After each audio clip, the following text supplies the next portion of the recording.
لله رب العالمين والعاقبة للمتقين والصلاة والسلام على سيد الأنبياء والمرسلين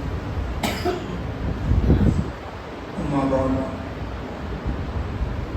فأعوذ بالله من الشيطان الرجيم بسم الله الرحمن الرحيم وما أرسلناك إلا رحمة للعالمين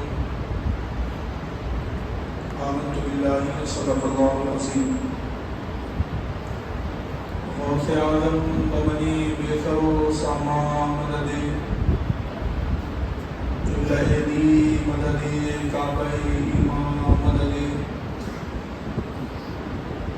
بغد آبی بلا افتاد کشتی ضعیف آنو شک اشتراد کشتی بحق خواجہ عثمان ہارون مدد کن یا معین الدین چشتی مدد کن یا معین الدین چشتی مدد کن یا معین الدین چشتی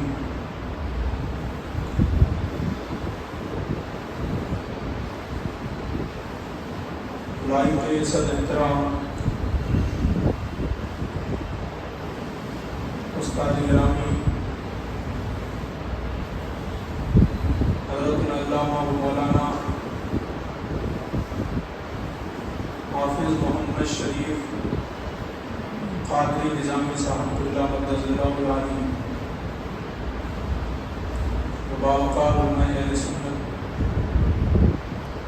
عوام اہل سنت السلام علیکم ورحمۃ اللہ وبرکاتہ۔ وعلیکم السلام ورحمۃ اللہ وبرکاتہ۔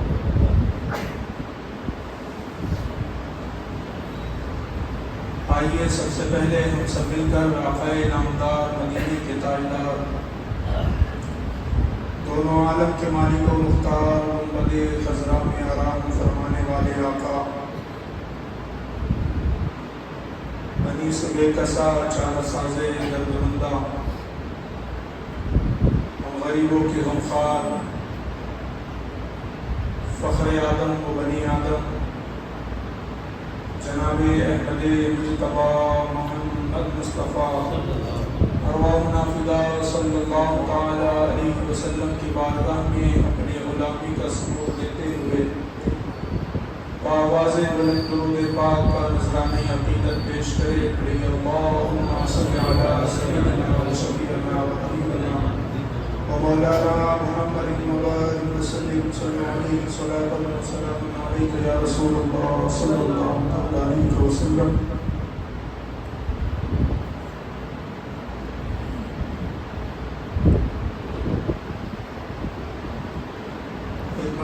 مولانا آواز سے پڑھے اللہم صلی علی سیدنا و شفیعنا و حبیبنا و مولانا محمد مبارک وسلم صلی علیہ صلاۃ و سلام علیک یا رسول اللہ صلی اللہ تعالی علیہ وسلم۔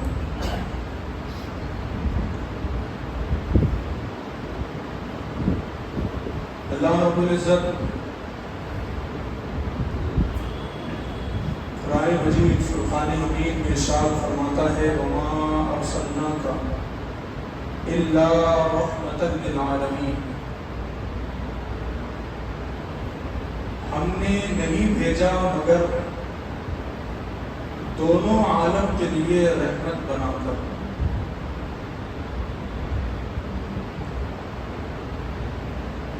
آقا دو جہاں حضور رحمت عالم صلی اللہ علیہ وسلم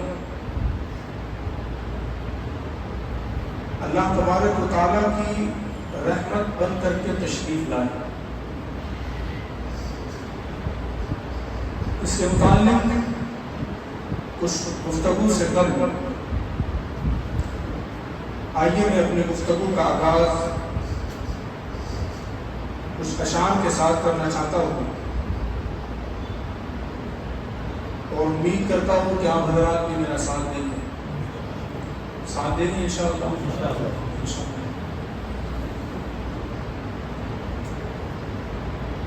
شاعر نے کہا کہ جب سے نبی کے عشق کے سانچے میں ڈھل گیا، یہ کوئی اصلاحی محفل نہیں ہے،